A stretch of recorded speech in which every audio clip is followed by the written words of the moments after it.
Dude, they stole my freaking pipes.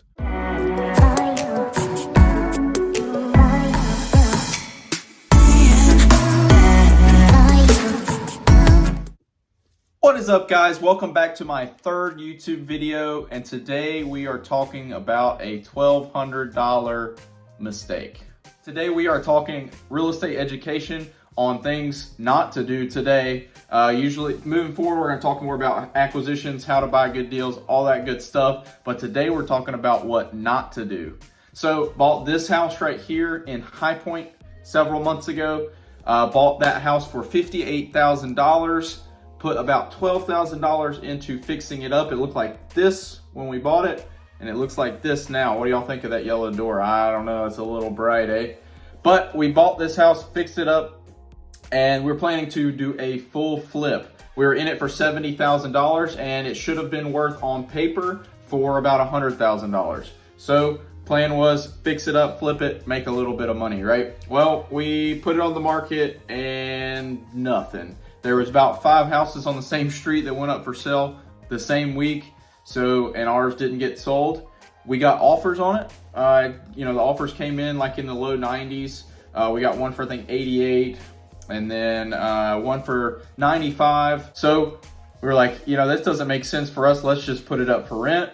Put it up for rent. We had it up for rent for, I don't know, like 20 days. It wasn't long. Ended up, I needed to personally move into the property. I'm standing in the property right now for temporary housing while I was waiting for my duplex to be completed. That is new construction that's taking forever. It was supposed to be done in November, but that is for another video. So anyways, I ended up moving into it. Well, I go to move in, I get the water turned on, and I walk in and I'm like flipping on everything. I'm like, okay, the outside spigot's working. What the heck is going on? I called the city. I was like, dude, is the water not on? I was like, it's coming up to one of the spigots, but it's not going through the rest of the house. I don't know if there's another shut off that y'all have that I can't find because I'm an idiot. Well, anyways, I get under in the crawl space, and I actually had my dad come over too because I was like, dude, I can't figure this out. I don't know where the shut off is. It's not inside the house like I'm used to. Crawl under there, ends up there's a shut off underneath the house, and we twist it and boom, water shoots out all in the crawl space and everywhere. I'm like, well, I guess they stole our pipes, bro. So they literally went in there and cut off all the copper pipes underneath, all the way down the house, under the tub, everything. I mean, they cut everything they can get off. Thank goodness they didn't cut the main coming in that was coming up from the, anyways, you don't need to know all about plumbing. But anyways, thank goodness they didn't cut that. They just started behind that valve.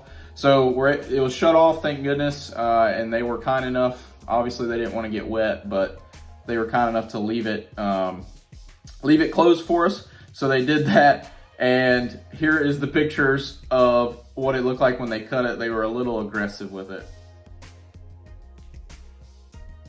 There you go. So those are the photos of that. And what are the lessons that I learned from this so that you don't make the same mistake? One, if you're buying in rougher areas, you don't want to leave the house vacant long at all. People are going to start noticing that it's vacant after about 30 days and be like, hey, let's see what we can find. They'll break in just for fun. Kids will do all kinds of stuff. They'll throw rocks at the windows, all kinds of stuff like that.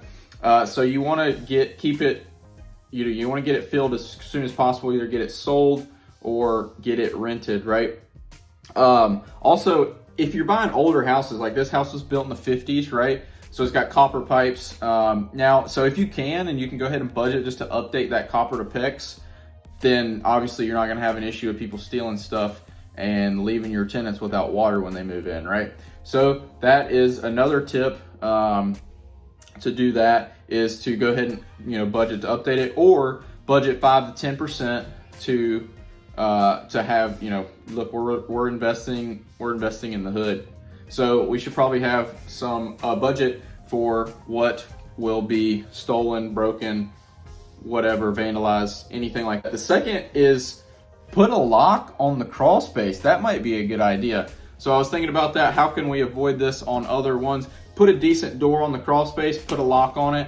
Obviously, if they want to get in there, they're going to get in there. But what it does is it makes them you know, they got to work a little bit harder, and maybe my favorite old lady across the street will see that they're breaking in, give me a call, and I can call the cops, or, you know, if I'm close by, swing by there, say, hey, get the heck out of here, and get moving on it. So that is another thing. The second one, like I said, your favorite old lady.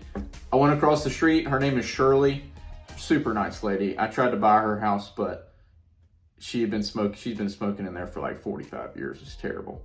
Anyways, talked to nice little Shirley. She said, yeah, I mean, there's people over there. I didn't know if they was your guys or what. And I said, well, here's all my information.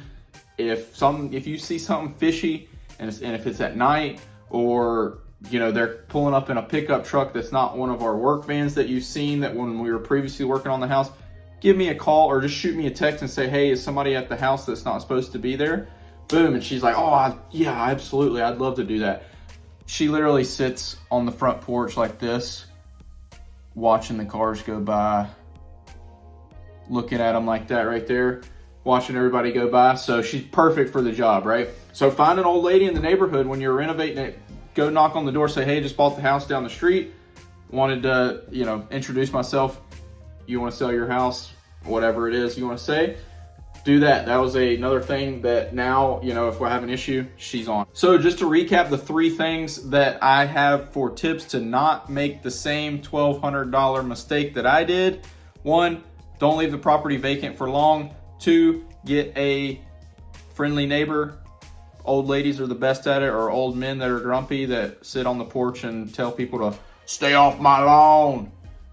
Get those guys to help you out. And then the third thing is go ahead and budget. If you're in a rougher area, I follow Benjamin Buys Houses on Instagram, and he just did a video. I'm gonna actually link to his YouTube video here. Just give him a shout out. He's the man. He hit all of his AC units got stolen on one of his rental houses in Houston, Texas. So go watch that video too on investing in the hood. But when you're investing in rougher areas, go ahead and budget. You know, hey, stuff's gonna get stolen, stuff's gonna get broken. That is my tips on how to not make the same stupid mistake that your boy right here did that cost him $1,200. So stay tuned. This deal is still gonna be a great deal. We're still in it under 75% of its value. So right now we are getting it refinanced while I am here with a signed lease to our LLC. More info on those kinds of numbers and deals like that coming up. But that is the deal. Stay tuned. Got more videos coming next week. We're doing fitness, mindset, real estate. Excited to have you here.